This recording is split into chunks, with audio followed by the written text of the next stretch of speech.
Good morning मेरे प्यारे future doctors, कैसे हो आप सब? मस्त और स्वस्थ। तो बच्चों, मैं आपका मयंक सर। आज अपन इस लेक्चर में जो मोलिकुलर बेसिस ऑफ इनहेरिटेंस वाला चैप्टर अपन ने स्टार्ट कर रखा है बच्चों, उसमें आज अपन टीआरएनए, ट्रांसलेशन और regulation of gene expression, gene अभिव्यक्ति के नियमन वाले जो पॉइंट अपन ने डिस्कस किए थे, उन पॉइंट की बेटा जी एनसीईआरटी से line to line, word to word समझते हुए रीडिंग लगाएंगे। करें बच्चों स्टार्ट। आ जाओ अपनी एनसीईआरटी पे। अंतरण आरण्य अनुकूलक अणु। जो अंतरण आरण्य होता ना बेटा जी, अनुकूलक अणु का मतलब हुआ एडेप्टर मोलिक्यूल। कौन सा? Adapter molecule. और ये बेटा जी वर्ड अपन किसके लिए यूज करते हैं? TRNA, transfer RNA. एडेप्टर इसलिए हो गया ना बच्चों क्योंकि टीआरएनए अपने को पता है एक तरफ तो इसके एंटीकोडोन जेनेटिक कोड से बाइंड होंगे और दूसरी तरफ इस टीआरएनए के कौन जुड़ेगा? एमाइनो एसिड जुड़ेगा। तो एडेप्टर हो गया, जोड़ने वाला। तो कूट परिकल्पना के बहुत समय पहले से फ्रांसिस क्रिक के अनुसार कूट के पढ़ने व इसके अमीनो अम्ल से संबंध रखने वाली एक क्रियाविधि है, क्योंकि अमीनो अम्ल में कोई संरचनात्मक विशेषता नहीं होती जिससे कि ये कूट को विशेष ढंग से पढ़ सके। अब बच्चों, ट्रांसलेशन में अपने को पता है कि एमआरएनए के पास जो इंफॉर्मेशन है उससे अपने को क्या बनाना है? एमाइनो एसिड बनाना है। तो ये जैसे एमआरएनए अपना हुआ, एमआरएनए के ऊपर ये जेनेटिक कोड हुए ना, क्या हुए? Genetic code. अब बच्चों, जेनेटिक कोड को रीड कैसे किया जाए? जेनेटिक कोड के पास क्या इंफॉर्मेशन है? जैसे एयूजी है तो हमें तो पता है एयूजी मेथियोनिन अमाइनो एसिड को कोड करता है, लेकिन इस जेनेटिक कोड को रीड कौन करेगा? कैसे इस अमाइनो एसिड को पढ़ा जाएगा? तो बेटा जी जो टीआरएनए है उनका यही काम है, उस जेनेटिक कोड को रीड करेगा और उसी के अकॉर्डिंग बेटा जी उसके दूसरी साइड में यहाँ कौन लगा रहेगा? Amino acid. जैसे एयूजी है तो बेटा जी यहाँ कौन आ गया? मेथियोनिन। तो पहले की बात कर रहा है जब नहीं पता था कि क्योंकि अमीनो अम्ल में ऐसी कोई संरचनात्मक विशेषता नहीं होती कि वो कूट को विशेष ढंग से पढ़ सके, कि इस कोड को वो रीड कर सके। डायरेक्ट अमीनो एसिड नहीं कर सकता बच्चों। रीड करने के लिए कौन चाहिएगा? बीच में आएगा टीआरएनए। इसके अनुसार एक अनुकूलतम अणु जो एक तरफ से कूट कोडोन जेनेटिक कोड को पढ़ता है वह दूसरे तरफ इससे विशिष्ट अमीनो अम्ल जुड़ जाते हैं। कौन है वो? है टीआरएनए, जो एक तरफ से जेनेटिक कोड को रीड करेगा और दूसरी तरफ बेटा जी कौन जुड़ जाएगा? अमीनो एसिड जुड़ जाएगा। अंतरण आरएनए, जिसे विलय आरएनए अंडरलाइन सोल्यूबल आरएनए भी कहते हैं, के बारे में आनुवंशिक कोड से पहले भी जानकारी थी। टीआरएनए की जानकारी तो पहले भी थी ना बच्चों। एस आरएनए, ये देखो एस आरएनए किसको बोला? ये सोल्यूबल आरएनए। टीआरएनए को बोल देते हैं सोल्यूबल आरएनए। हाँ, सोल्यूबिलिटी के अकॉर्डिंग चलता है ये। एसआरएनए कहते हैं कि बारे में जानकारी तो जेनेटिक कोड से पहले थी, बट फिर भी अनुकूलक अणु के रूप में इसकी भूमिका के बारे में बाद में जानकारी मिल पाई। एडेप्टर मॉलिक्यूल के बारे में जो इन्फॉर्मेशन है वो बाद में आई, हालांकि टीआरएनए के बारे में पहले से पता था। तो एडेप्टर का मतलब जो एक तरफ से जेनेटिक कोड की सूचना को एडेप्ट करे, दूसरी टाइप एमाइनो एसिड जोड़ दे। टीआरएनए में एक प्रति प्रकूट एंटीकोडोन फंदा लूप होता है जिसमें कूट के पूरक क्षार मिलते हैं। वह इसमें एक अमीनो अम्ल स्वीकार्य छोर होता है जिससे अमीनो अम्ल से जुड़ता है। तो बेटा जी दो एंड अपने को ध्यान रखने हैं, इस डायग्राम से रख भी लेंगे अपन। एक साइड में कौन सा लूप था? ये वाला एंटीकोडोन लूप, और एक साइड में दूसरा बेटा जी ये था अमाइनो एसिड एक्सेप्टर, जहां कौन जुड़ेगा? अमीनो एसिड जुड़ेगा। ये एंटीकोडोन लूप है एक तरफ। क्लियर? अब बच्चों, इस एंटीकोडोन लूप के पास क्या लिखा है इसमें? जिसमें कूट के पूरक क्षार मिलते हैं। कॉम्प्लीमेंट्री। पूरक का मतलब जैसे मैंने लिखा एयूजी जेनेटिक कोड, तो बेटा जी सामने कौन आएगा? सामने आएगा यूएसी। तो जेनेटिक कोड के कॉम्प्लीमेंट्री होगी ना, पूरक हो गए। क्लियर बात?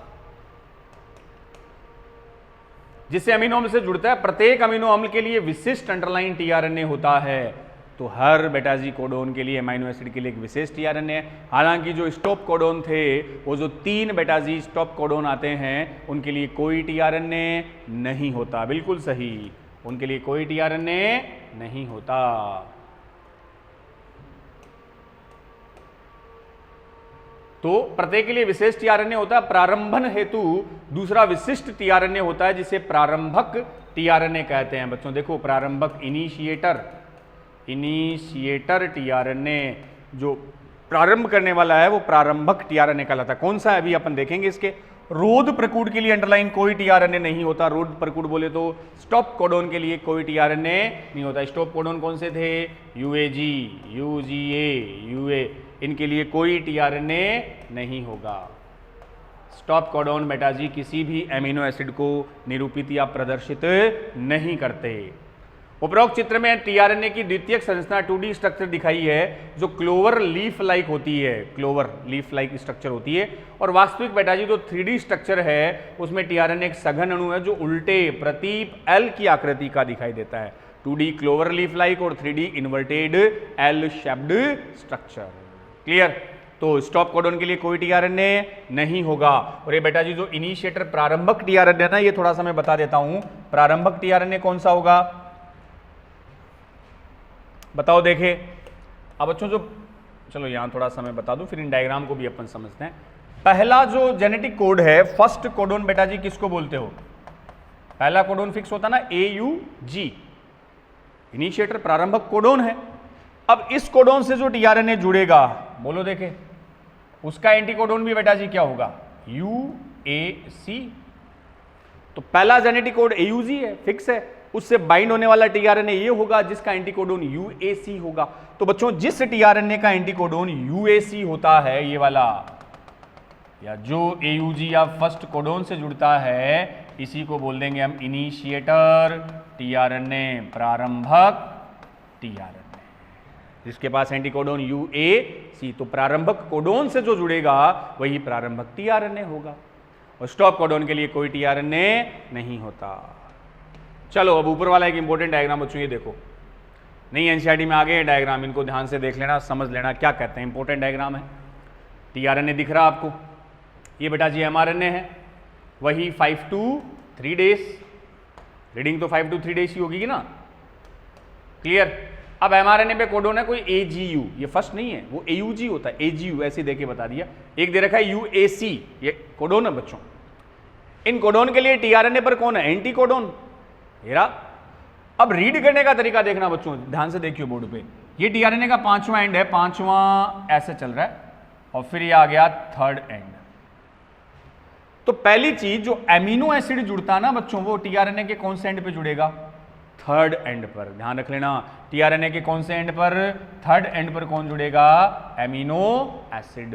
तो एमिनो एसिड बेटा जी टीआरएनए के जो 3rd एंड है उस पर कौन जुड़ता है, एमिनो एसिड।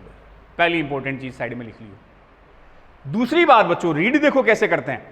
अब यहां कौन सा एमिनो एसिड लिखा है, सीरीन लिखा हुआ है, सीरीन। यहां लिखा है TYR, टायरोसिन। ये एमिनो एसिड बेटा जी टायरोसिन है, ये सीरीन है। इन एमिनो एसिड को देखो कौन रिप्रेजेंट कर रहा है। अब पहली गौर से बात सुनो, AGU, ये जो जेनेटिक कोड है बच्चों, इसके एंटीकोडोन है UCA। तो सीरीन को रिप्रेजेंट करने वाला ये है AGU। कोडोन रिप्रेजेंट करेगा बच्चों, एंटीकोडोन नहीं करेगा। समझ रहे हो ना इस बात को। AGU जो है इसका एमिनो एसिड कौन सा होगा, सीरीन। और जो UAC कोडोन है ये कौन से एमिनो एसिड को प्रदर्शित करेगा, टायरोसिन को। तो जो एमआरएनए पर जेनेटिक कोड की जो सीक्वेंस है उन्हीं कोडोन से तो एमिनो एसिड रिप्रेजेंट होगा। समझ रहे हो ये बात। मान लो क्या होता है, ये पहला जेनेटिक कोड कौन होता है, AUG। तो अगर AUG है तो सामने टीआरएनए के क्या आएगा, ये आएगा। तो एमिनो एसिड जो सामने रिप्रेजेंट होगा वो मीथियोनिन होगा।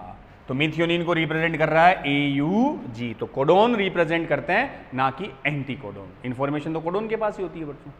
क्लियर, ये बात दूसरी। तीसरी बात देखो, रीडिंग अपन इनको कैसे लगाएं, कैसे रीडिंग लगाना है। तो रीडिंग हमेशा, चाहे एमआरएनए की रीडिंग लगाओ, हम किधर से किधर पढ़ेंगे बच्चों, हमेशा 5 से 3 दिशा की ओर पढ़ोगे, 5 to 3 डेज ऐसे पढ़ेंगे एमआरएनए को। टीआरएनए को भी ऐसे पढ़ेंगे 5 से 3। जैसे ये जो टीआरएनए है पहले वाला, इसको, इसके एंटीकोडोन आपको पढ़ने हैं। एंटीकोडोन पढ़ो, कैसे पढ़ोगे, UCA पढ़ोगे कि ACU पढ़ोगे, देख लो। पढ़ेंगे हमेशा 5 to 3 डेज। हमेशा रीडिंग किधर से किधर लगानी है, 5 to 3, चाहे एमआरएनए हो चाहे टीआरएनए। तो टीआरएनए की 5 to 3 पढ़ो। ये रहा 5 एंड दिख रहा बेटा जी, 5 एंड ले लो, ये रहा, ये 5 एंड ऐसे चल रहा है, ये रहा ऐसे आया, फिर ऐसे गया। इधर से चल रहा ना, ऐसे करके ऐसे, तो 5 पर ये आया ACU, तो 5 पे ACU 3 डेज। इस टीआरएनए को रीड हमने किया ACU 5 to 3 डेज, समझ रहे हो ना? तो UCA नहीं, ACU। दूसरे डायग्राम में समझ लो, इसका टीआरएनए कैसे रीड करोगे? 5th एंड, ये लो, तो 5 एंड 5 से चलोगे तो GUA 5 to 3 डेज, ऐसे रीड करते हैं हमेशा 5 to 3, चाहे mRNA हो चाहे टीआरएनए हो। पूछा जा सकता है AGU से सीरीन, UAC से टायरोसिन एमाइनो एसिड, क्योंकि दे रखा है एनसीईआरटी में, तो पूछा जा सकता है। एक और डायग्राम देख लो आप, एनसीईआरटी में तो कुछ नहीं छोड़ना बोलता हूं ना, कुछ नहीं छोड़ना, सब कुछ रीडिंग लगाना। ये वाला डायग्राम क्या कर रहा है बच्चों? देखो कैसे टीआरएनए से अमाइनो एसिड बनता है, प्रोटीन बनता है विद हेल्प ऑफ राइबोसोम। ये राइबोसोम की स्मॉल यूनिट है। आ रहा है अगला पॉइंट, ट्रांसलेशन। ये आपका एमआरएनए है 5 to 3, ये राइबोसोम की लार्ज यूनिट है, ये लो। अब ले लिया कोई सा भी, जैसे ये लिया यहाँ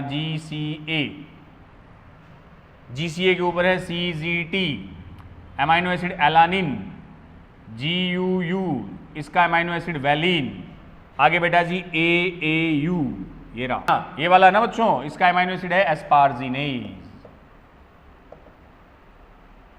एस्पार्जिनेज, ASN रिप्रेजेंट करते हैं एस्पार्जिनेज, तो वो इस AAU के लिए।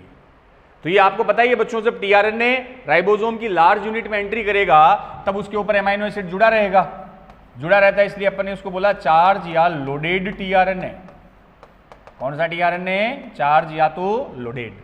अब वो एमाइनो एसिड लेकर आ गया अंदर, ये रहा, एमाइनो एसिड वहीं रह गया, उसकी चेन बन गई, और अब टीआरएनए बिना एमाइनो एसिड के बाहर आ गया। तो एमाइनो एसिड वाला टीआरएनए एंटर करेगा, एमिनो एसिड वहीं दे दिया, और बिना एमाइनो एसिड का टीआरएनए बाहर निकल गया। तो जो टीआरएनए बाहर आता है बच्चों, उस पर एमिनो एसिड नहीं होता, इसको क्या बोल सकते हो? Discharged tRNA. तो आ कैसा रहा है? चार्ज। चार्ज का मतलब जिस पर कौन लगा हुआ है? Amino acid. बाहर कौन सा निकल गया? डिस्चार्ज। क्लियर? तो देख लो, ये glycine, leucine, tyrosine, serine, leucine, glycine, serine, ये एमाइनो एसिड की चेन, पॉलीपेप्टाइड चेन बन गई। और जहां भी नॉनसेंस या स्टॉप कोडोन आ जाएगा वहीं ये श्रृंखला समाप्त हो जाएगी बच्चों। क्लियर है बात? चलें फिर आगे। तो टीआरएनए की स्ट्रक्चर के बाद बेटा जी हम बात करते हैं स्थानांतरण, अनुवादन। अब हिंदी में रूपांतरण दिया, बाकी बेटा जी अनुवादन सही वर्ड है, आप इंग्लिश में याद रख लियो, ट्रांसलेशन। अगली प्रोसेस पे आते हैं अपन, ट्रांसलेशन। तो ट्रांसलेशन में क्या करना था बच्चों की, जो एमआरएनए था, एमआरएनए से हम क्या बना रहे थे? प्रोटीन बना रहे थे। ये तो प्रोटीन सिंथेसिस होता है, इसको प्रोटीन संश्लेषण भी बोल देते हैं अपन। प्रोटीन का निर्माण, प्रोटीन संश्लेषण, प्रोटीन सिंथेसिस। तो डीएनए से एमआरएनए बना, ट्रांसक्रिप्शन था, एमआरएनए से प्रोटीन बनेगी ट्रांसलेशन। तो देखो बालकों, ट्रांसलेशन क्या है? तो ट्रांसलेशन वह प्रक्रिया है जिसमें अमीनो अम्लों के बहुलकन से पॉलीपेप्टाइड का निर्माण होता है। ये रहा, एमआरएनए से अमीनो एसिड की चेन बनी, पॉलीपेप्टाइड बना, पॉलीपेप्टाइड से प्रोटीन बना। अमीनो अम्लों के क्रम व अनुक्रम अंडरलाइन एमआरएनए में पाए जाने वाले क्षार के अनुक्रम पर निर्भर करते हैं। बिल्कुल बात, अमीनो एसिड का जो चेन है, अमीनो एसिड की जो सीक्वेंस है बच्चों, वो सीक्वेंस किस पर डिपेंड करेगी? दूत आरएनए, दूत बोले तो मैसेंजर आरएनए पर। मैसेंजर एमआरएनए में कौन कौन से जेनेटिक कोड है, उसी के अकॉर्डिंग एमिनो एसिड निर्धारित होंगे। AUG है तो वहां कौन आ जाएगा? कौन? जैसे भाई कोई चेन दे दे आपको, मान लें अपन, ये कोई एक बच्चों दे दी ऐसे समझने के लिए, पहला AUG दे दिया, एक बेटा जी GUG दे दिया, दो चार ध्यान भी रख लेना, मान लो UU दे दिया, UGG, हाँ ऐसे दे दिए कोई भी। अब जैसे जेनेटिक कोड होंगे, एमआरएनए आपका वही 5 to 3 डैश है, इसी के अकॉर्डिंग तो एमिनो एसिड डिटरमाइन होंगे ना। अब AUG है तो आप समझ जाओगे कौन सा एमाइनो एसिड है, मीथियोनिन है। GUG है तो बेटा जी वैलिन है, UU है तो फिनाइल एलानिन है, UGG है तो ट्रिप्टोफैन है। तो जेनेटिक कोड की जो चेन है उसी के अकॉर्डिंग एमाइनो एसिड बनेगा, और एमाइनो एसिड के बीच बॉन्ड कौन सा आएगा बेटा जी? पेप्टाइड बॉन्ड बन जाएगा। क्लियर? ये हो गया। तो एमआरएनए से अपन ने क्या बना दिया? जेनेटिक कोड बना दिया। तो जो सीक्वेंस थी, अब एमआरएनए के पास जैसे जेनेटिक कोड है बेटा जी, उसी के अकॉर्डिंग क्या बन गए, एमिनो एसिड, और उसी एमिनो एसिड से पॉलीपेप्टाइड की चेन बन गई, पेप्टाइड बॉन्ड बन गए। तो अमीनो अम्ल के क्रम व अणु का क्रम एमआरएनए में पाए जाने वाले क्षारों के अनुक्रम पर निर्भर करेगा, बिल्कुल करेगा। अमीनो अम्ल पेप्टाइड बंध द्वारा जुड़े रहते हैं। एमाइनो एसिड बेटा जी कौन से बॉन्ड द्वारा बताया था अभी, उनके बीच पेप्टाइड बॉन्ड होगा। पेप्टाइड बंध के निर्माण में अंडरलाइन ऊर्जा की आवश्यकता होती है, एनर्जी कंज्यूम होती है बेटा जी। इस कारण से प्रथम प्रावस्था में अमीनो अम्ल स्वयं एटीपी की उपस्थिति में सक्रिय हो जाते हैं, वह सजातीय टीआरएनए से जुड़ जाते हैं। इस क्रिया को अधिक स्पष्ट रूप से टीआरएनए का आवेशीकरण या टीआरएनए का एमिनो एसाइलेशन कहते हैं। ये नीट का क्वेश्चन भी था बच्चों। इस तरह से आवेशित दो टीआरएनए जब एक दूसरे के काफी पास आ जाएंगे तो उनमें पेप्टाइड बंध बनेगा और उत्प्रेरक की उपस्थिति में पेप्टाइड बंध निर्माण की दर बढ़ जाती है। ये पूरी बात समझ लो। क्या कह रहा है अगला, थोड़ा सा समझा दूं मैं इसको। ये कह रहा है बेटा जी कि पेप्टाइड बॉन्ड बनाने के लिए आपको क्या खर्च करनी पड़ेगी, एनर्जी, एटीपी चाहिए, ऊर्जा चाहिए। इसलिए पहले शुरुआत में बच्चों वो आपको स्टेप भी बताई हुई है, क्या स्टार्ट में ही हो जाएगा,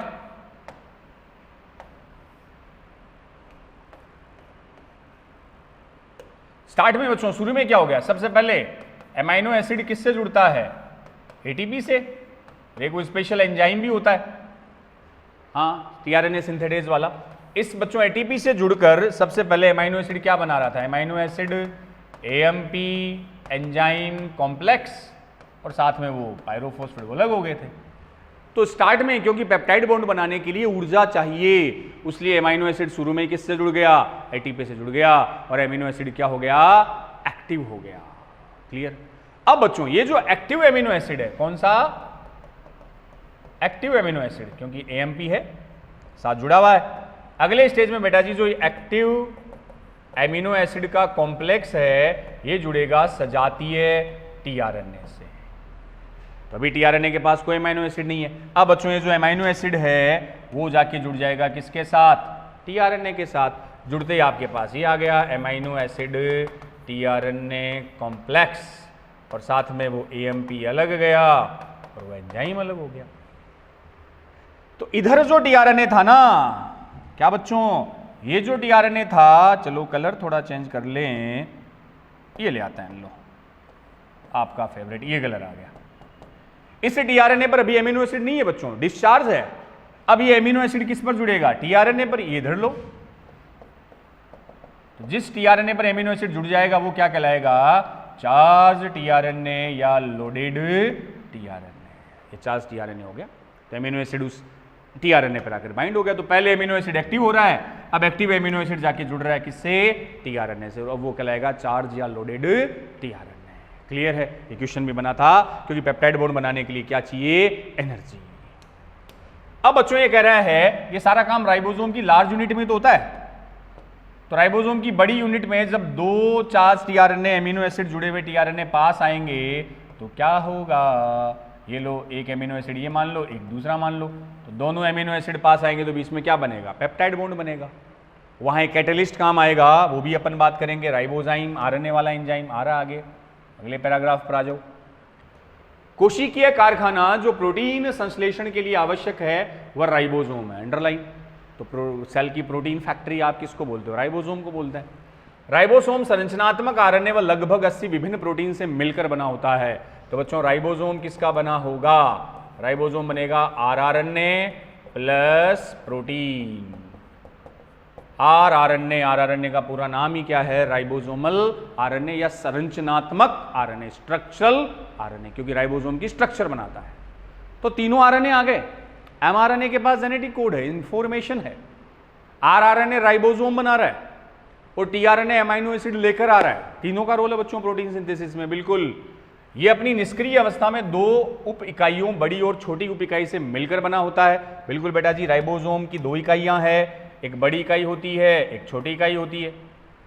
निष्क्रिय अवस्था में दोनों यूनिट अलग अलग है, पढ़ते हैं ना, जैसे राइबोसोम यूकेरियोट में 80 एस होते हैं, उसकी एक इकाई 60 एस है, एक 40 एस है, ध्यान है बेटा जी आपको। तो इनएक्टिव स्टेज में दोनों यूनिट अलग अलग है। प्रोटीन सिंथेसाइज के टाइम दोनों यूनिट जुड़ जाएगी, इकाई जुड़ जाएगी, और जुड़ने के लिए भी बेटा जी एक आयन की रिक्वायरमेंट होती है, वो कौन सा होगा, मैग्नीशियम आयन। उसकी प्रॉपर कंसंट्रेशन होगी तब राइबोसोम की दोनों इकाइयां जुड़ती है। ठीक है, तो जब छोटी इकाई mRNA से जुड़ती है तब mRNA का प्रोटीन में ट्रांसलेशन की प्रक्रिया शुरू हो जाती है अंडरलाइन। तो ट्रांसलेशन कब स्टार्ट होगा? ट्रांसलेशन तब स्टार्ट होगा बेटा जी कि सबसे पहले क्या mRNA जो है 5 से 3 mRNA राइबोसोम की कौन सी इकाई से जुड़े? स्मॉल यूनिट से। तो जब mRNA राइबोसोम की छोटी इकाई से जुड़ता है तब ट्रांसलेशन की क्रिया शुरू हो जाती है मुन्नो।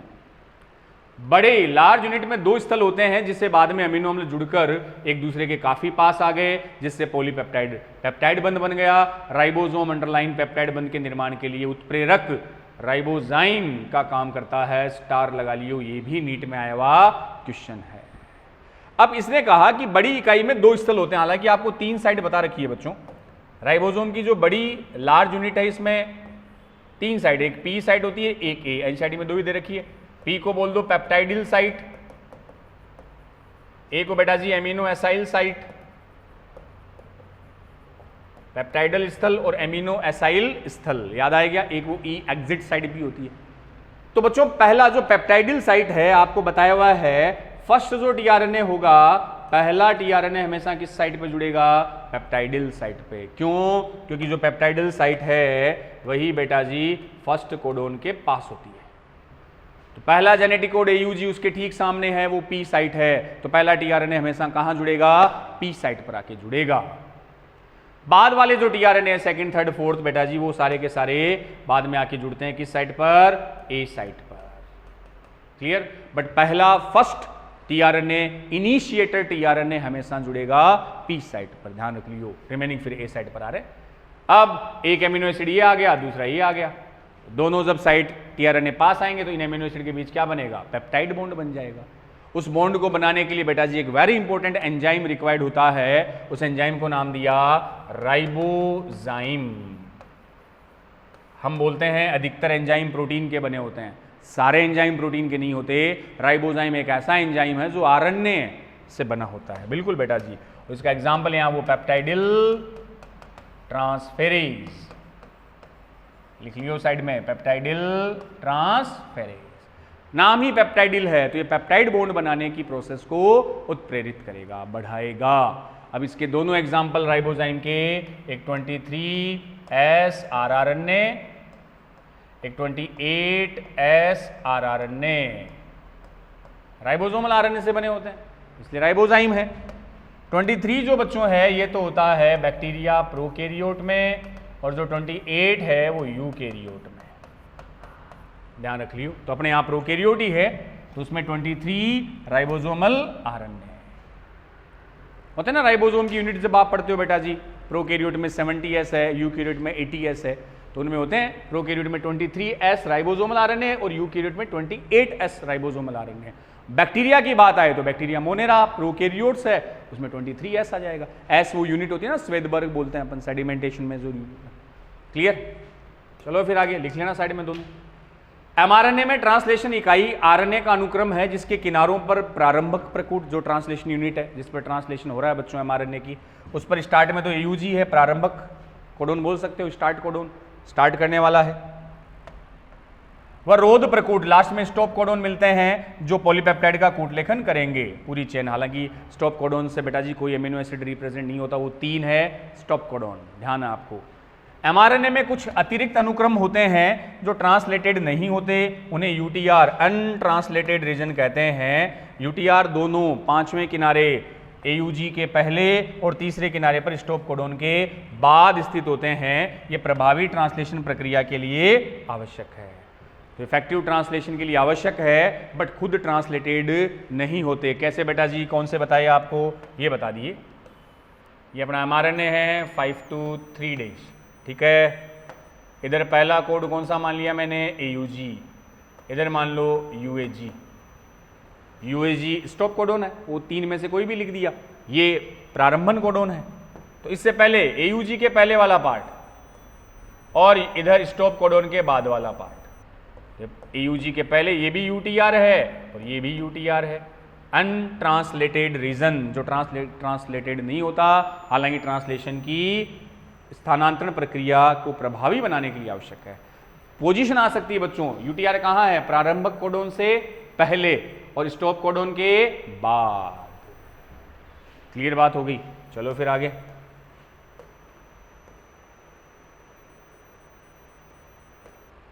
प्रारंभन हेतु, ट्रांसलेशन को स्टार्ट करने हेतु राइबोसोम सबसे पहले mRNA के प्रारंभक प्रकूट से बनता है, इनिशिएटर कोडोन AUG से बनता है, जिसकी पहचान प्रारंभक टीआरएनए द्वारा की जाती है। प्रारंभक टीआरएनए मैंने बता दिया था, ये वाला बच्चों। प्रारंभक टीआरएनए आपसे पूछे तो ये वाला बताना, जिसमें एंटीकोडोन क्या होगा? UAC होगा। राइबोसोम इसके बाद प्रोटीन संश्लेषण की दीर्घीकरण प्रावस्था की ओर बढ़ता है। तो 3 स्टेप आपको याद होंगे ट्रांसलेशन के बच्चों। पहला था इनिशिएशन, श्रृंखला का प्रारंभन। दूसरा आया था इलोंगेशन, ट्रांसलेशन का दीर्घीकरण। और लास्ट आया था टर्मिनेशन, समापन। इलोंगेशन में क्या होगा? तो बच्चों आपको बताया था कि जो mRNA है उस पर राइबोसोम आके जुड़ गए।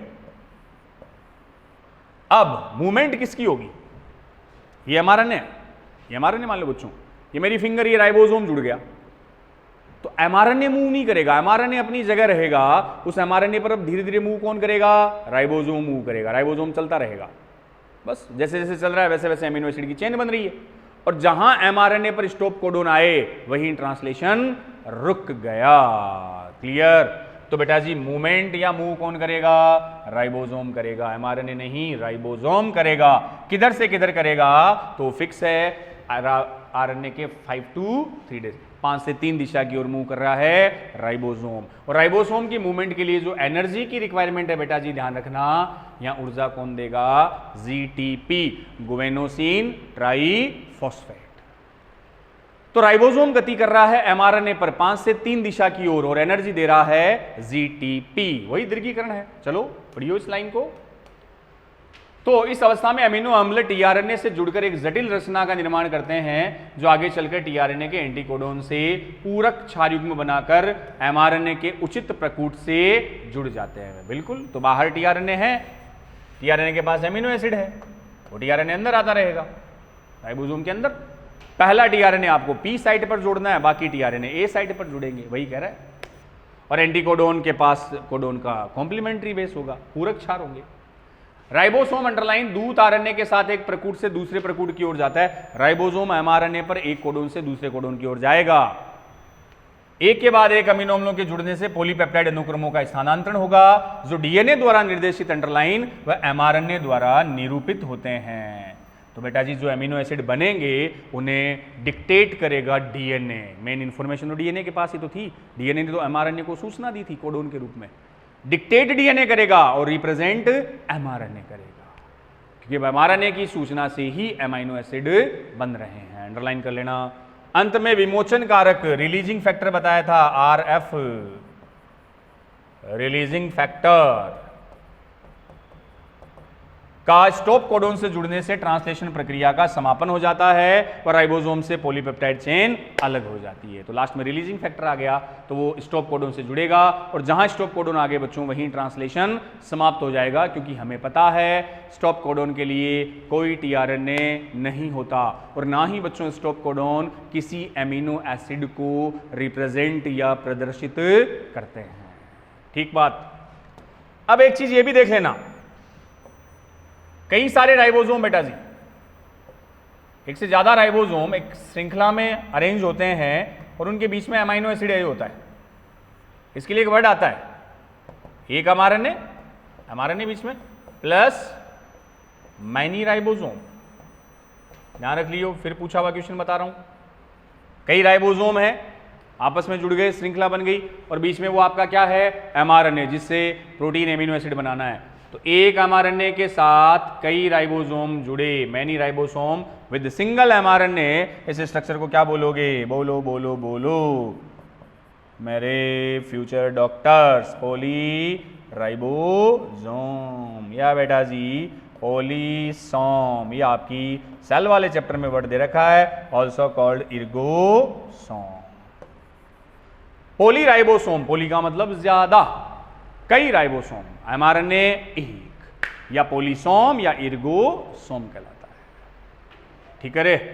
चलो अगले पॉइंट पे आते हैं। ट्रांसलेशन के बाद जीन अभिव्यक्ति का नियमन, रेगुलेशन ऑफ जीन एक्सप्रेशन। कोई भी जीन खुद को कैसे अभिव्यक्त करता है, कैसे करता है बच्चों? अभिव्यक्त का एक सीधा सा मतलब सुन लो। पहले ये समझो कि जीन क्या है। जीन तो ध्यान है आपको, डीएनए, डीएनए का बना होता ना, तो आनुवंशिक सूचना है ही किसके पास? डीएनए के पास, उसी से जीन बने। और जीन आपको बताया था यूनिट ऑफ इनहेरिटेंस, वंशागति की इकाई, जो उन कैरेक्टर को जनकों से संततियों में लेकर जाता है। तो बेटा जी जो जीन है, जो बना किसका है? डीएनए का। लक्षण जीन के पास ही तो है। अब डीएनए से क्या बना? अभी बताया था आपको, एमआरएनए बना। इस चैप्टर में ये तो पढ़ रहे थे। एमआरएनए से बेटा जी क्या बना? प्रोटीन बना। तो डीएनए से एमआरएनए बनना ट्रांसक्रिप्शन था, एमआरएनए से प्रोटीन बनना ट्रांसलेशन था। तो जैसे ही बेटा जी प्रोटीन बना, प्रोटीन बनने का मतलब उस जीन ने खुद को क्या कर दिया? एक्सप्रेस कर दिया, प्रदर्शित कर दिया। तो बिल्कुल सिंपल सा बात याद रखियो कि जब उस जीन या डीएनए से प्रोटीन बन जाए तो उस जीन का क्या हो जाएगा? अभिव्यक्ति हो जाएगी, प्रदर्शन हो जाएगा। तो जो जीन अभिव्यक्ति है, जीन का एक्सप्रेशन है, वो किसके बनने से रिप्रेजेंट होगा? प्रोटीन के बनने से। अब बच्चों प्रोटीन बनना, इसका नियमन, कंट्रोल कहां हो सकता है वो देखो आप। तो कंट्रोल का मतलब कैसे कंट्रोल कर सकते हो प्रोटीन बनने को? मान लो ट्रांसक्रिप्शन बंद हो गया, ट्रांसक्रिप्शन ही प्रोसेस बंद होगी, तो क्या प्रोटीन बनेगा? नहीं बनेगा। ये रेगुलेशन हो गया। अगर ट्रांसलेशन ब्लॉक हो जाए तो क्या प्रोटीन बनेगा? नहीं बनेगा। नहीं बनेगा मतलब वो जीन खुद को एक्सप्रेस नहीं कर पाएगी, वो रेगुलेशन है। उसी की हम बात करेंगे इस पॉइंट में। आओ आओ मेरे साथ, मेरे प्यारे बच्चों आओ। क्या कह रहा है ये जीन अभिव्यक्ति का नियमन? कि जीन अभिव्यक्ति के नियमन का बहुत व्यापक अर्थ है, जो विभिन्न अलग अलग स्तरों पर होती है। जीन अभिव्यक्ति के परिणाम स्वरूप अंडरलाइन पॉलीपेप्टाइड का निर्माण होता है। पॉलीपेप्टाइड का मतलब प्रोटीन का निर्माण होता है, वही तो अभिव्यक्ति है, जिसे कई स्तरों पर नियंत्रित कर सकते हैं। यूकैरियोट में नियमन बच्चों 4 स्तर पर हो सकता है। यूकैरियोट में 4 लेवल पर हम बात करेंगे। वो यूकैरियोट के 4 लेवल कौन से हैं? बिल्कुल सीधे तरीके से मैं आपको समझा दूं। यूकैरियोट में बच्चों देखो, ये अपनी कोई सेल, सेल में न्यूक्लियस, ये अपना डीएनए। बताओ देखिए आप ही, पूरे चैप्टर में ये बातें आई थी। डीएनए से क्या बना? कान के नीचे लगाऊंगा मैं। क्या सीधा एमआरएनए बनता है यूकैरियोट में? पहले क्या बना था? एचएनआरएनए, हेटेरोजीनस, फिर एमआरएनए। एचएनआरएनए से क्या बना था? एमआरएनए। अब बेटा जी एमआरएनए कहां जा रहा था? वो न्यूक्लियस में जो न्यूक्लियर पोर थे, उन पोर से एमआरएनए बाहर आया था साइटोप्लाज्म में, और साइटोप्लाज्म में उस एमआरएनए से क्या बन गई थी? प्रोटीन।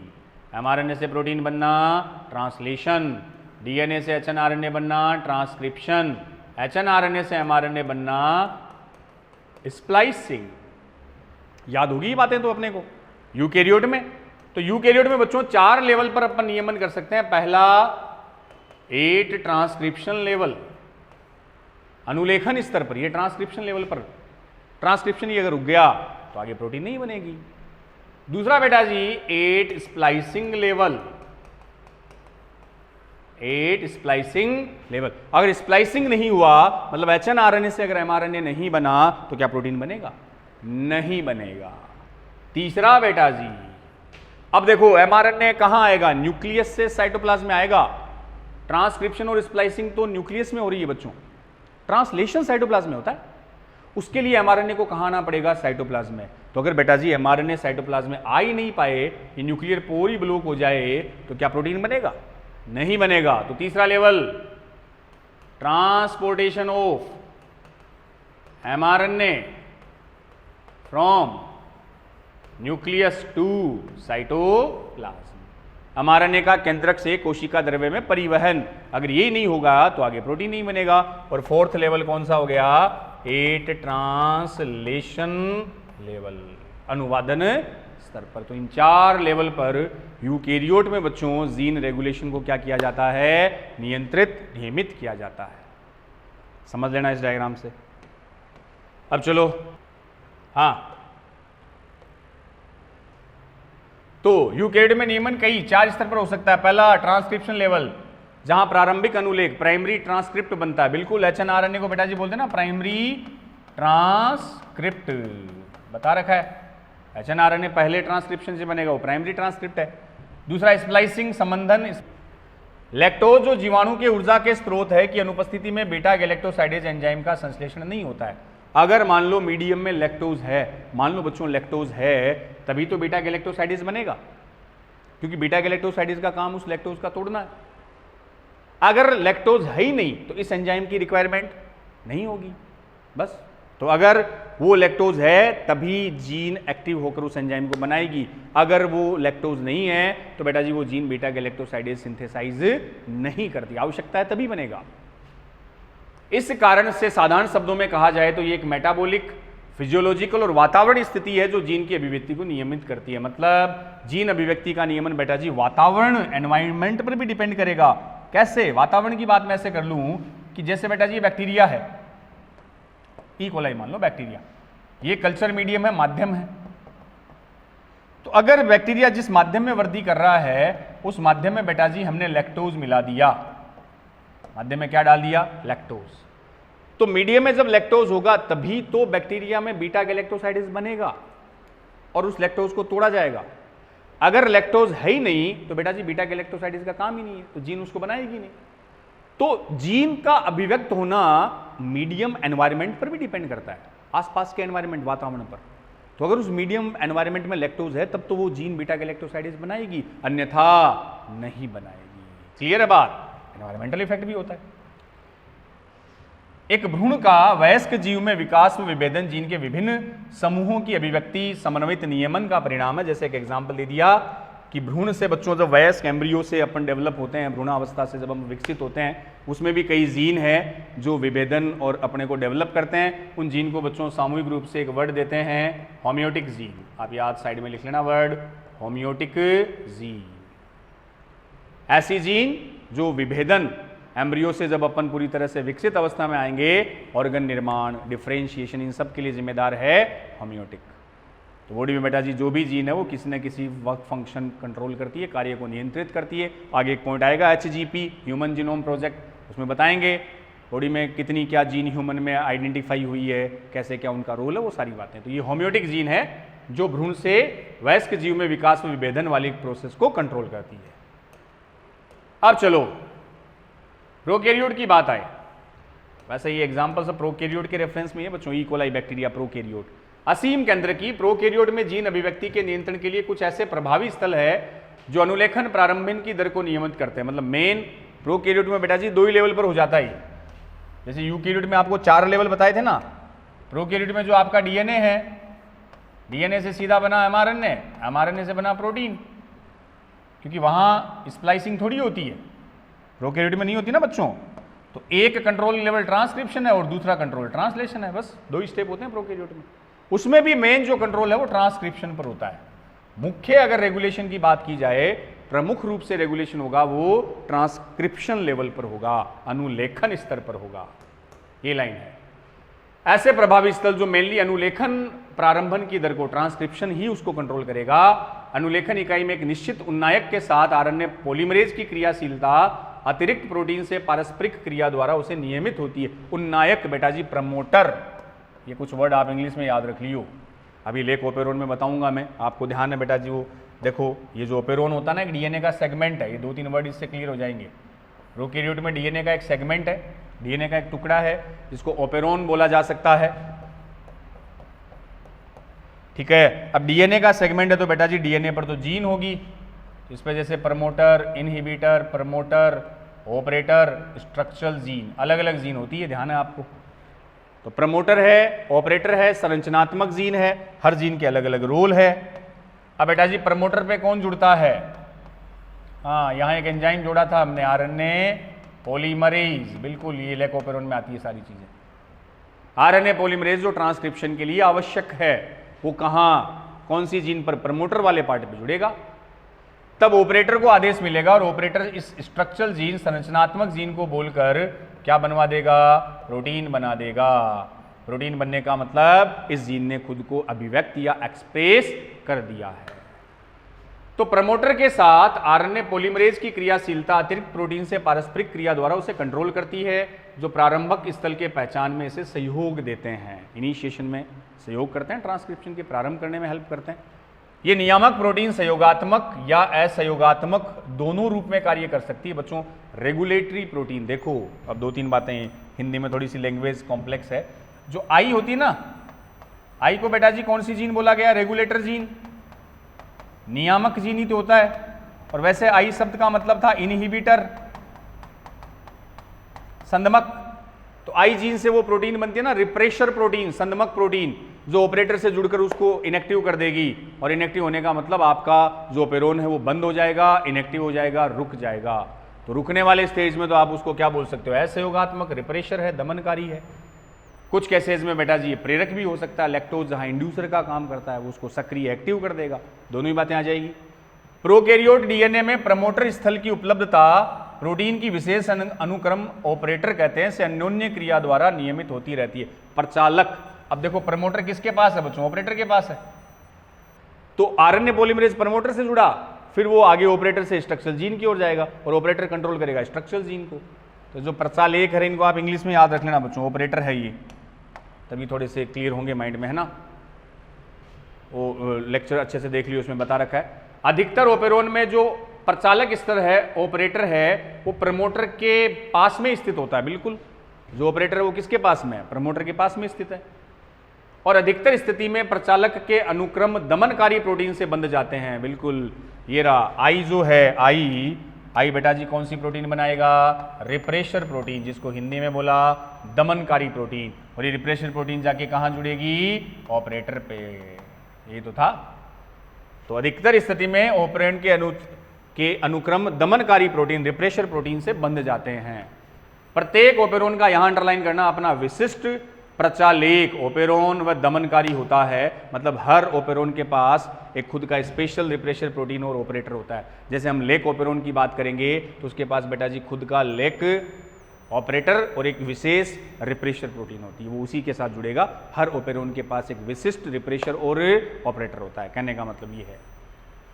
उदाहरण, लेक ओपेरोन केवल लेक ऑपरेटर में मिलता है और ये विशेष रूप से लेक रिप्रेशर से ही क्रिया करता है। मतलब लेक ऑपेरोन के पास स्पेशल लेक रिप्रेशर है और वो लेक रिप्रेशर उसी के लेक ऑपरेटर से जुड़ेगा, दूसरे से बाइंड नहीं होगा। तो कहने का मतलब रिप्रेशर और ऑपरेटर बेटा जी एक दूसरे के लिए क्या है? विशिष्ट होते हैं, स्पेसिफिक होते हैं।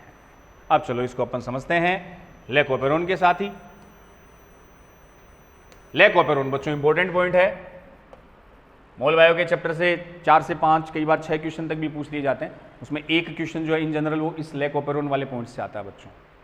लेक ऑपेरोन, लेक ऑपेरोन के बारे में स्पष्ट जानकारी 2 साइंटिस्ट बेटा जी इंपॉर्टेंट पूछे भी गए हैं। आनुवंशिक विज्ञ जेनेटिक्स जैकब और एक बायोकेमिस्ट जैकब मोनार्ड के आपसी प्रयास से हो पाई। जैकब और मोनार्ड साइंटिस्ट के नेम 1961 में उन्होंने पहली बार ट्रांसक्रिप्शन नियत तंत्र के बारे में बताया। लेक ओपेरोन, जिसमें लेक का मतलब बेटा जी क्या है? लैक्टोज है, में पॉलीसिस्ट्रोनिक संरचनात्मक जीन का नियमन, पॉलीसिस्ट्रोनिक देख लो, पॉलीसिस्ट्रोनिक याद आएगा। प्रोकैरियोट, प्रोकैरियोट में बेटा जी पॉलीसिस्ट्रोनिक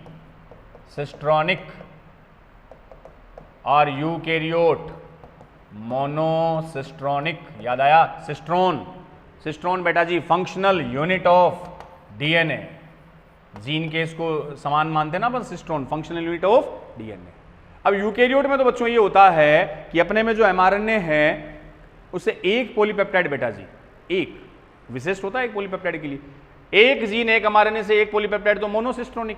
प्रोकैरियोट में एक एमआरएनए से कई, एक जीन से कई एमआरएनए पॉलीपेप्टाइड चेन सिंथेसाइज हो सकती है, तो उसको पॉलीसिस्ट्रोनिक बोल दिया।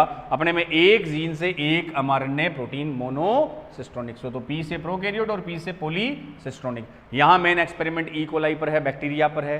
प्रोकैरियोट पर है तो बेटा जी पॉलीसिस्ट्रोनिक एमआरएनए की बात करेगा। का नियमन एक सामान्य उन्नायक व नियामक जीन द्वारा होता है। इस तरह की व्यवस्था जीवाणु में बहुत सामान्य है, इसे हम ओपेरोन कहते हैं। तो वो डीएनए का एक सेगमेंट ओपेरोन मान लिया था। उस ओपेरोन पर कई टाइप की जीन थी। रेगुलेटर जीन जिसको आई बोलते हो, promoter gene P, operator gene O और स्ट्रक्चरल जीन वो 3 आई थी बेटा जी ZYA, जो अलग अलग एंजाइम बनाती है ना, वो 11 है।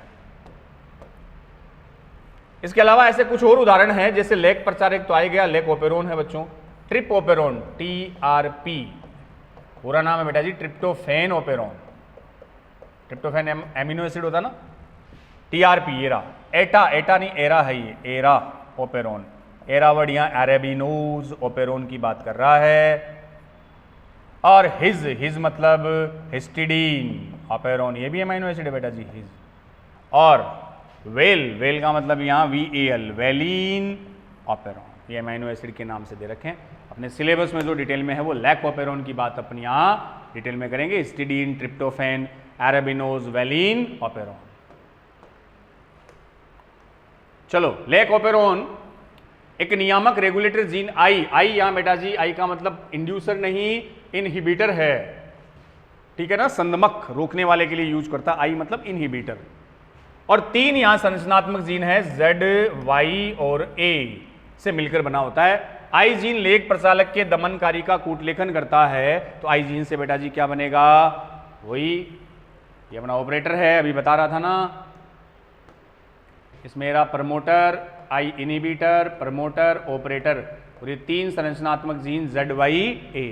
तो बेटा जी आई जो होता है वो हमेशा एक्टिव रहता है, और आई से पहले ट्रांसक्रिप्शन से बनेगा mRNA, और फिर mRNA से ये बनेगी रिप्रेशर प्रोटीन, दमनकारी प्रोटीन जिसको बोलता है, इसका कूटलेखन करता है।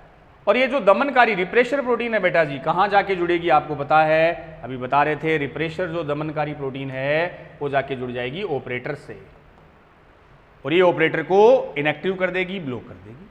बिना ऑपरेटर के बेटा जी स्ट्रक्चरल जीन को आदेश नहीं मिला, ऑपरेट नहीं हुआ, और बिना ऑपरेटर के जो Z, Y, A है ये न तो ट्रांसक्रिप्शन करेगा ना ही ट्रांसलेशन करेगा, प्रोटीन ही नहीं बनेगा, स्विच ऑफ, बंद रहेगा। वही बता रहा है ये कि आई जीन दमनकारी का कूटलेखन करता है, Z जीन, Z से बेटा जी कौन सा एंजाइम अंडरलाइन कर लो, बीटा गैलेक्टोसाइडेज बनाएगा, Y जो एक डाइसैकेराइडाइज लैक्टोज के जल अपघटन से, वही बीटा गैलेक्टोसाइडेज का काम क्या था, लैक्टोज को हाइड्रोलाइसिस करना। तो Z जीन से बेटा जी पूछ लेते हैं बीटा गैलेक्टोसाइडेज एंजाइम, इसी सीक्वेंस में Y से कौन सा, परमिएज जो परमिएबिलिटी की बात करेगा, A से ट्रांस एसिटाइलेज जो एसिटाइल ग्रुप को ट्रांसफर करता है बीटा गैलेक्टोसाइडेज पर। ये 3 जीन उनके अलग अलग एंजाइम। तो बीटा गैलेक्टोसाइडेज का कूटलेखन करता तो डाइसैकेराइड लैक्टोज के जल अपघटन हाइड्रोलाइसिस, जल अपघटन से एकलक इकाई गैलेक्टोज व ग्लूकोज का निर्माण करता है। ग्लूकोज तो ध्यान आएगा बच्चों, सोर्स ऑफ एनर्जी, और गैलेक्टोज के लिए एक वर्ड आप लिख सकते हो, उसको ब्रेन शुगर भी कहा जाता है। गैलेक्टोज को क्या कहा जाता है, brain sugar. Y gene permease का कूटलेखन करता है, परमिएज नाम बच्चों देखो, परमिएज परमिएबिलिटी, पारगम्यता, ये क्या करेगा, जो कोशिका के लिए बीटा गैलेक्टोसाइडेज की पारगम्यता को बढ़ाता है। अब बेटा जी बीटा गैलेक्टोसाइडेज की जगह यहाँ सही आएगा, लैक्टोज के लिए उसकी पारगम्यता को बढ़ाएगा। जीन ए द्वारा ट्रांस एसिटाइलेज का कूटलेखन होता है। इस तरह से लेक ओपेरोन के सभी तीनों जीन के उत्पाद लैक्टोज उपापचय के लिए आवश्यक है। दूसरे अन्य प्रचालक में जो उपस्थित जीन है वो उसके काम के प्रोडक्ट बनाएगा। तो कहने का मतलब यहाँ लेक ओपेरोन की बात हो रही है। इसके जो 3 संरचनात्मक जीन Z, Y, A है वो लैक्टोज के मेटाबॉलिज्म से रिलेटेड है। Z जीन से बीटा गैलेक्टोसाइडेज आएगा जो लैक्टोज का हाइड्रोलाइसिस करेगा।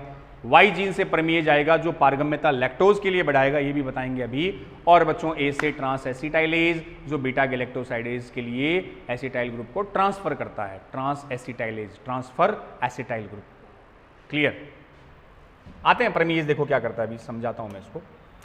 लैक्टोज एंजाइम बीटा गैलेक्टोसाइडेज के लिए क्रियाधार का काम करता है, बिल्कुल। तो लैक्टोज बेटा जी क्या है, सबस्ट्रेट है, और बीटा गैलेक्टोसाइडेज एंजाइम है, और ग्लूकोज और गैलेक्टोज बने वो इसके प्रोडक्ट बने। ये तो था सबस्ट्रेट, क्रियाधार है।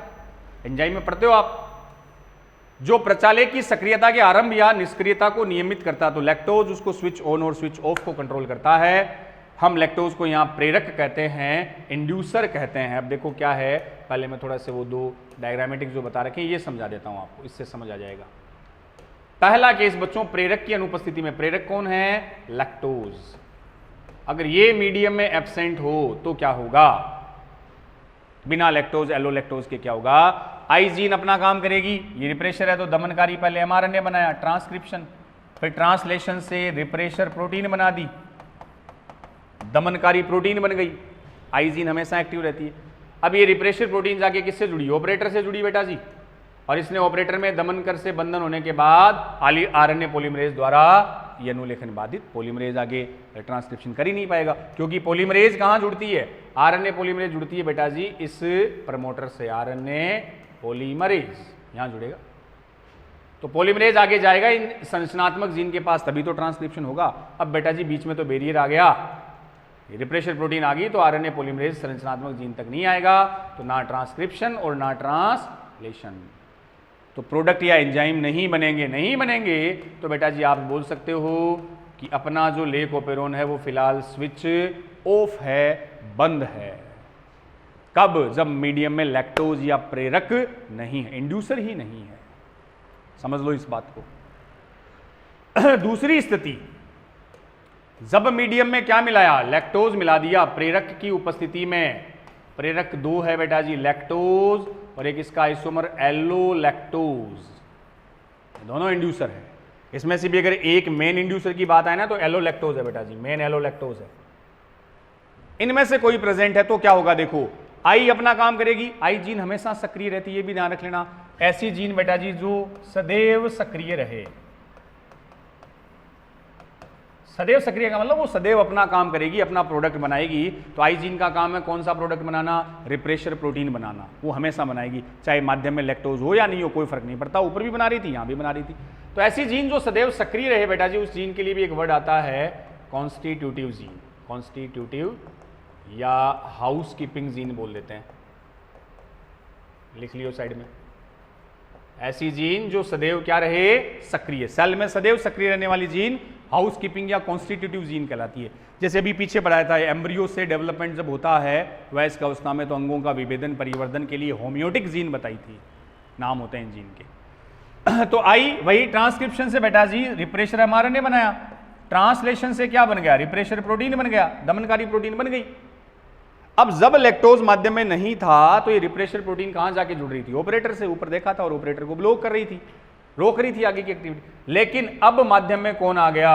अब माध्यम में प्रेरक आ गया। प्रेरक एलोलैक्टोज भी हो सकता है, लैक्टोज भी हो सकता है, कोई एक प्रेरक आ गया, और ये प्रेरक इंड्यूसर जुड़ेगा इस रिप्रेशर प्रोटीन से, जुड़ गया। और इस प्रेरक इंड्यूसर के जुड़ने से रिप्रेशर प्रोटीन क्या हो गई? निष्क्रिय, इनएक्टिव हो गई। इनएक्टिव होने का मतलब ये रिप्रेशर प्रोटीन अब ऑपरेटर से बाइंड नहीं होगी, और जब बच्चों ऑपरेटर से बाइंड नहीं हुई, ये लो प्रमोटर से आरएनए पॉलीमरेज जुड़ा हुआ है, आरएनए पॉलीमरेज चलेगा, ऑपरेटर इन संरचनात्मक जीन को ऑपरेट करेगा, कंट्रोल करेगा। तो पहले ZYA जीन से क्या अनुलेखन हुआ? ट्रांसक्रिप्शन, ट्रांसक्रिप्शन से लेक एमआरएनए बना, ये पॉलीसिस्ट्रोनिक है। प्रोकैरियोट में तो पॉलीसिस्ट्रोनिक ही होगा ना, कई जीन बनाएगा एक से ज्यादा। अब Z से बेटा जी आगे एमआरएनए में ट्रांसलेशन हुआ, स्थानांतरण का मतलब ट्रांसलेशन, तो प्रोटीन बना। तो Z जीन से प्रोटीन से कौन बना? Enzyme beta galactosidase. Y gene से परमिएज, और A से बन गया ट्रांस एसिटाइलेज। इस स्थिति में जब लैक्टोज या एलोलैक्टोज मीडियम में है तो अपना ओपेरोन बेटा जी स्टार्ट है तो बेटा जी इसको स्विच ऑफ नहीं, हम इसको बोलेंगे स्विच ऑन। चल रहा है, एंजाइम बन रहे हैं, प्रोडक्ट बन रहे हैं तो स्विच ऑन है, प्रोडक्ट नहीं बने तो स्विच ऑफ होगा। समझ गए इस चीज को? तो लैक्टोज या इंड्यूसर की प्रेजेंस में लेकोपेरोन स्टार्ट रहता है, स्विच ऑन रहता है। अब इसकी थ्योरेटिकली अपन रीडिंग लगा लें तो आ जाओ, यहां से थे। लैक्टोज एंजाइम बीटा गैलेक्टोसाइडेज के लिए सबस्ट्रेट का काम करता है, जो ऑपरेटर की सक्रियता के आरंभ ऑन या निष्क्रियता ऑफ को नियमित करता है। इसे प्रेरक कहते हैं, लैक्टोज इंड्यूसर है, प्रेरक है।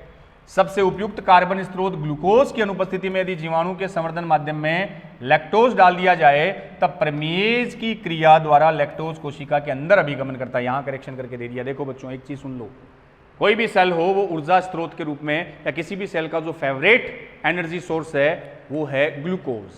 हर सेल ग्लूकोज से ही ऊर्जा बनाएगी, बैक्टीरिया सेल हो, आपकी सेल हो, सब ग्लूकोज से बनाएगी। अगर ग्लूकोज सेल में है तो उसे लैक्टोज की जरूरत ही नहीं है, कितना लैक्टोज दे दो फर्क नहीं पड़ना, ग्लूकोज से बना रही है। उस टाइम लेक ओपेरोन नहीं चलेगा। अगर ग्लूकोज नहीं है बच्चों, उस केस में देखो ये अपना वही मीडियम, ये अपना बैक्टीरिया ई कोलाई, और आपने मीडियम में क्या डाल दिया, लैक्टोज डाल दिया, लैक्टोज मीडियम में डाल दिया। तो क्या लाइन है, ये लाइन समझ लेना, किसकी अनुपस्थिति में, ग्लूकोज की अनुपस्थिति में होगा। ग्लूकोज है तब नहीं होगा रे, ग्लूकोज ही काम आता है। ग्लूकोज की अनुपस्थिति में यदि जीवाणु के कल्चर मीडियम में हमने क्या डाल दिया जाए, लैक्टोज, तब बटा परमीज की क्रिया द्वारा लैक्टोज सेल के अंदर भी गमन करता। आप देखो नॉर्मली लैक्टोज बैक्टीरिया सेल वो लैक्टोज को नहीं लेगी, तो जब लैक्टोज बेटा जी बैक्टीरिया के अंदर जाएगा तभी तो इंड्यूसर का काम करेगा। अरे ओपेरोन कहाँ है, बैक्टीरिया के अंदर ही तो था वो सारी स्ट्रक्चर। अरे भाई प्यारे बच्चों, ये अब मान लो बैक्टीरिया अपना ई कोलाई है, ये ओपेरोन सारा इसके अंदर ही तो है, ये रहा ये ओपेरोन, मान लो POI जो भी जीन है ये सब अंदर ही तो है। तो इस लेक ओपेरोन को स्विच ऑन करने के लिए, लैक्टोज को तोड़ने के लिए आपको बीटा गैलेक्टोसाइडेज चाहिए, और वो तब बनेगा जब स्विच ऑन होगा, मीडियम में लैक्टोज होगा। लैक्टोज तो बाहर है, अब इस लैक्टोज को सेल के अंदर भेजो, भेजने के लिए सेल वॉल की परमिबिलिटी बढ़ाओ, पारगम्यता बढ़ाओ। पारगम्यता बढ़ाने वाला कौन है, परमिएज है। अब परमिएज भी बेटा जी कब बनेगा, वाई जीन से बनेगा, और कब बनेगा, जब लेक ओपेरोन चलेगा, स्विच ऑन होगा तभी तो परमिएज बनेगा। इसलिए बच्चों एक चीज छोटी सी ध्यान रखना, अभी एनसीईआरटी में लाइन भी आ जाएगी कि थोड़ा बहुत जो लेक ओपेरोन है वो सेल में पहले से ही एक्सप्रेस हो रखा होता है, थोड़ा बहुत एक्सप्रेस है, तभी तो सेल के अंदर परमिएज बना हुआ है। और जब बैक्टीरिया के अंदर परमिएज बनेगा तभी तो इसकी परमिबिलिटी बढ़ेगी, और बाहर से मीडियम से कौन अंदर जाएगा, लैक्टोज अंदर जाएगा। तो ये लाइन समझ लेना, देखो आगे आ रही है, याद रखो कोशिका में लेक ओपेरोन की अभिव्यक्ति निम्न स्तर पर हमेशा बनी रहती है, अन्यथा लैक्टोज कोशिकाओं के भीतर प्रवेश कर ही नहीं सकता है। क्योंकि लैक्टोज कोशिका में जाने के लिए आपको कौन सा एंजाइम चाहिए, परमिएज, वही तो परमिएबिलिटी पारगम्यता को बढ़ा रहा है। और परमिएज बच्चों कैसे बन रहा है, समझना इस चीज को। परमिएज बनता है जब लेक ओपेरोन स्विच ऑन हुआ है, तभी तो वाई जीन से परमिएज बना है। और स्विच ऑन कब होगा, जब लैक्टोज होगा। तो थोड़ा बहुत लेक ओपेरोन का एक्सप्रेशन कोशिका के अंदर रहता है हमेशा, लो लेवल पर, अभिव्यक्ति निम्न स्तर पर हमेशा रहती है। थोड़ा बहुत परमीज है अंदर है, तभी तो उसने इसकी पारगम्यता बढ़ा दी, और ये मीडियम से लैक्टोज कहां चला गया, अंदर चला गया। अंदर जाते ही काम स्टार्ट हुआ। इसके बाद लैक्टोज ओपेरोन को निम्न ढंग से प्रेरित करता है। कैसे करता है वो देख लो, पूरी प्रोसेस जो भी आपको ऊपर बताई थी वो रीडिंग आ जाएगी यहाँ। ओपेरोन का दमनकारी आई जीन द्वारा संश्लेषित, ये हमेशा एक्टिव रहेगा। दमनकारी प्रोटीन ऑपरेटर स्थल से बंधकर आरएनए पॉलीमरेज को निष्क्रिय कर देगा। ठीक है, रिप्रेशर जब ऑपरेटर से बनेगा तो पॉलीमरेज काम ही नहीं करेगा, जिससे ऑपरेटर आगे अनुलेखित नहीं हो पाता है, तो स्विच ऑफ वाली बात होगी। नेक्स्ट प्रेरक, अब अपन ने प्रेरक डाल दिया वहां, कौन, प्रेरक जैसे लैक्टोज या underline allo lactose isomer, main तो एलो लैक्टोज ही होता है, की उपस्थिति में दमनकारी प्रेरक से क्रिया कर उस रिप्रेशर प्रोटीन को निष्क्रिय कर देगा। इसके फलस्वरूप आरएनए पॉलीमरेज उन्नायक प्रमोटर से बंद कर ट्रांसक्रिप्शन को स्टार्ट कर देगा। लेक ओपेरोन के नियमन को इसके सबस्ट्रेट द्वारा अंडरलाइन एंजाइम के संश्लेषण के रूप में निरूपित किया जा सकता है। तो क्रियाधार द्वारा एंजाइम का संश्लेषण, बेटा जी क्रियाधार, सबस्ट्रेट कौन है, लैक्टोज है, एंजाइम कौन है, बीटा गैलेक्टोसाइडेज है। तो इस लाइन को क्या कह रहा है ये, कि नियमन को इसके क्रियाधार द्वारा एंजाइम के संश्लेषण के रूप में निरूपित किया जा सकता है। क्रियाधार कौन, लैक्टोज, वो अपना एंजाइम क्या बना रहा है, बीटा गैलेक्टोसाइडेज। तो जब लैक्टोज आया, जब सबस्ट्रेट लैक्टोज आया, तभी तो जेड जीन ने क्या बनाया, बीटा गैलेक्टोसाइडेज। तो सबस्ट्रेट खुद अपने एंजाइम को संश्लेषित करवा रहा है, ये लाइन है। नेक्स्ट याद रखो, लेक ओपेरोन के लिए ग्लूकोज या गैलेक्टोज इंड्यूसर के रूप में काम नहीं करते, लैक्टोज या एलोलैक्टोज करते हैं। ठीक बात है। क्या बता सकते हो कि लैक्टोज की उपस्थिति में कब तक लेक ओपेरोन अभिव्यक्त हो सकता है, कब तक एक्सप्रेस होगा बच्चों, जब तक लैक्टोज पूरी तरह से मेटाबोलाइट नहीं हो पाता। जब तक लैक्टोज ने उस रिप्रेशर प्रोटीन को इनएक्टिव कर रखा है तब तक चलता रहेगा, और जब लैक्टोज पूरी तरह से मेटाबोलाइज हो जाएगा, खर्च हो जाएगा, काम हो जाएगा, तो again lake operon switch off हो जाएगा। तो जब तक लैक्टोज रिप्रेशर प्रोटीन से बंद कर उसको इनएक्टिव कर रखा है तब तक चालू है, और लैक्टोज पूरी तरह से मेटाबोलाइज हो गया तो अगेन स्विच ऑफ हो जाएगा। लैक्टोज पे ही डिपेंड करेगा। दमनकारी द्वारा लेक ओपेरोन के नियमन को अंडरलाइन नेगेटिव रेगुलेशन बोलते हैं बेटा जी, समझते हैं इसको। लेक ओपेरोन धनात्मक नियमन का नियंत्रण में भी होता है, लेकिन इस स्तर पर इसके बारे में चर्चा नहीं की जाएगी। अगर नॉर्मली आपसे पूछे लेक ओपेरोन के बारे में बच्चों, तो ये बात याद रखना। कौन सी बात? कि लेक ओपेरोन की दो बातें हैं। एक तो लेक ओपेरोन इंड्यूसिबल है, साइड में लिख सकते हो आप, लिख सकते हो, क्या लिखना ही है। लेक ओपेरोन कौन सा ओपेरोन होगा? इंड्यूसिबल। इंड्यूसिबल क्यों? प्रेरक है। प्रेरक इसलिए बेटा जी कि यहाँ लैक्टोज जो है वो किसका काम कर रहा है? इंड्यूसर या तो प्रेरक का। तो लैक्टोज इंड्यूसर का काम करता है। लैक्टोज की प्रेजेंस में इंड्यूस्ड होता है, प्रेरित होता है, स्विच ऑन होता है, तो ये ओपेरोन कैसा हुआ? इंड्यूसिबल हुआ। दूसरी बात, लेक ओपेरोन के लिए वर्ड याद रख लो, कैटाबोलाइक होता है, कैटाबोलिक टाइप है। कैटाबोलिक और एनाबोलिक दो वर्ड आते हैं। कैटाबोलिक का मतलब क्या बताओगे? ब्रेकडाउन, टूटना। इस ओपेरोन में यही तो हो रहा था बच्चों। जो लैक्टोज है वो शुगर एंजाइम की प्रेजेंस में किस में टूट रही थी? ग्लूकोज एंड गैलेक्टोज में टूट रही थी। टूटना, कॉम्प्लेक्स टू सिंपल, वो कैटाबोलिक होता है, कैटाबोलिक बोलेंगे इसको। तीसरा जो वर्ड ये दे रखा है एनसीईआरटी में, ये है बच्चों लेक ओपेरोन नेगेटिव रेगुलेशन, ऋणात्मक नियमन दर्शाता है। नेगेटिव रेगुलेशन, इसको भी समझ लो। हालांकि ये कभी कभी धनात्मक नियमन के नियंत्रण में भी हो सकता है, लेकिन इस स्तर पर इसके बारे में चर्चा नहीं की जाएगी, मैं बता दूंगा थोड़ा सा।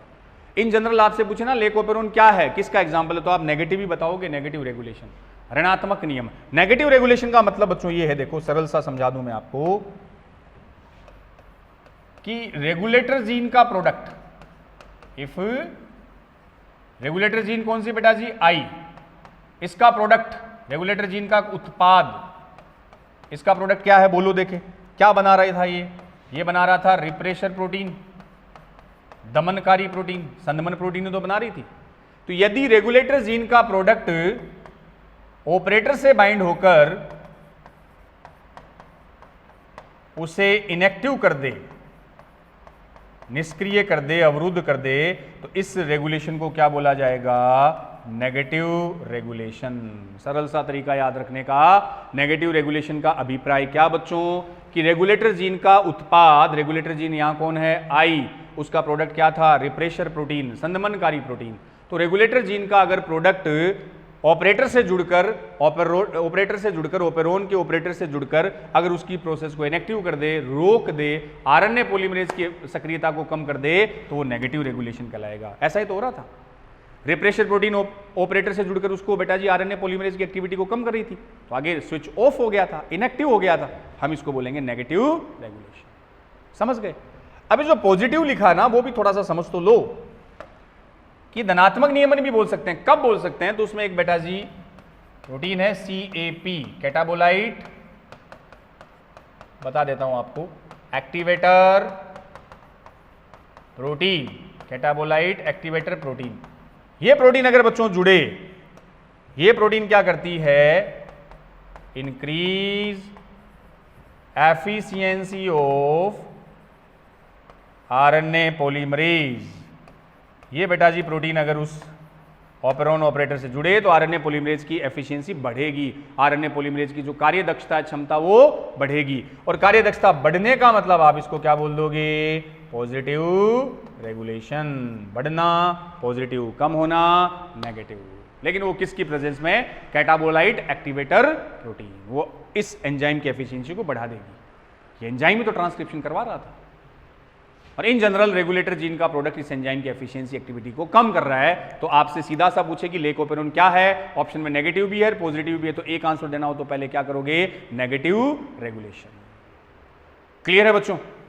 तो आज इस लेक्चर में आपने टीआरएनए, ट्रांसलेशन और रेगुलेशन ऑफ जीन एक्सप्रेशन में लेक ओपेरोन के अच्छे से देखा, सुना, समझा।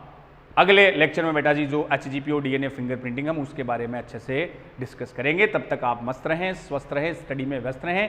Thank you. जय हिंद।